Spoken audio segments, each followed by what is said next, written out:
Yeah, I'll react to that, sure. Hey guys, doing another one. Why did Ukraine give up its nukes? Original video down in the description below, like always. History matters. Great channel.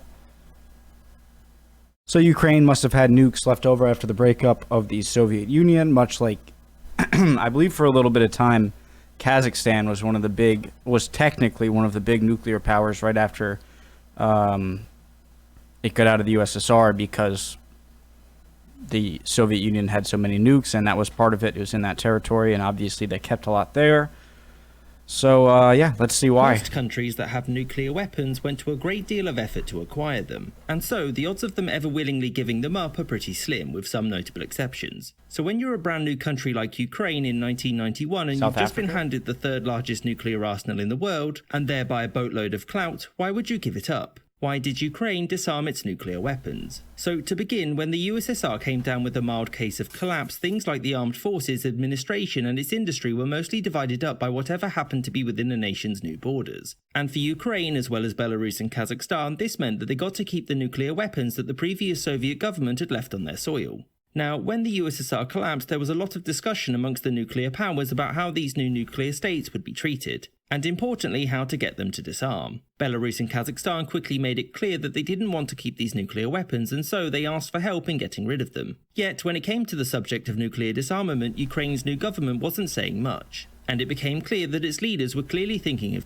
Maybe if we stay quiet long enough, everyone will forget that we have them. keeping them. So why didn't they? Well, the first reason was the lack of political willpower. Ukraine's economy was firmly in the toilet in 1991. And so, maintaining a nuclear weapons program when people are struggling to find work isn't exactly a good look. There was North Korea. a lot of pressure from opposition parties, the general public, and importantly, the international community. And this plays into the second reason why: the United States. The Western powers had together created a series of large financial aid packages for the former Soviet states. What did we do? And whilst many nations had no conditions on their aid, the American assistance had one caveat: no more nuclear weapons. America wanted this because it had just signed a series of nuclear disarmament treaties with the USSR, and Ukraine keeping them would have slowed any potential progress. Only we can have nukes. You guys can't have nukes. No. Nobody knew if it actually counted towards Soviet disarmament or not. The third reason was that because whilst the Ukrainian government could have maintained the bombs, creating a brand new nuclear weapons program from scratch would have been very difficult. They'd have gotten no outside help, and leaving a bunch of nukes on the shelf for 30 years without knowing how to handle them isn't exactly safe. To further make things more difficult, Ukraine didn't actually have the ability to use the weapons, since things like armament codes and the know-how for launching ICBMs was the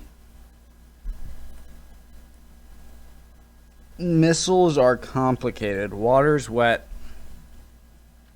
exclusive remit of the Moscow-based armed forces, and they weren't going to share. These could have been reverse-engineered eventually, but again, it was a lot of time, a lot of money, and a lot of political capital just to upset everyone. So why even consider keeping them at all? Well, it was because owning That's capital their logo. just to upset Nice everyone. use. So why even consider keeping them at all? Well, it was because owning such weapons could essentially guarantee that you'd never be invaded, since the cost for the invader would be far too high. And for those who lived in Ukraine, there were fierce memories of the last time such an invasion happened. The world's powers understood this concern, and so they all came to an agreement. I think that's why North Korea goes after its nukes so bad and so ruthlessly, is that they know, and everyone knows, Iran and any other kind of... Pakistan has nukes, I believe. India, I believe, has nukes. Does Japan? I don't think so. China, France, UK. I might be missing a few. But yeah, that's the one thing that, like, yeah, you could say, all right, you might have a few nukes, but we have so many more and we'll destroy you. That's not really the point. The point is that a nuke could be set off, and no matter how many more you have and you might end up destroying them, the prospect of them being able to kind of throw a last kind of punch is very, causes you to pause when... when invading a country or trying to bully it or whatnot.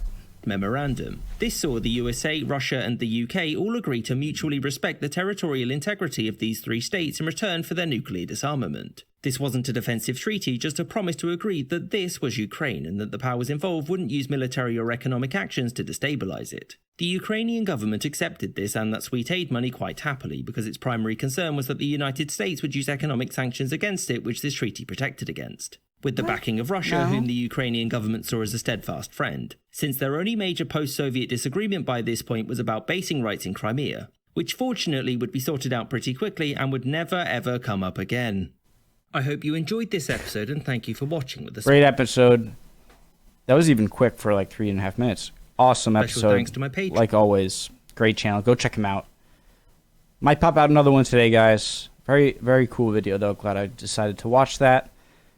And keep up with the recommendations. Subscribe if you're not subscribed. See you later, guys.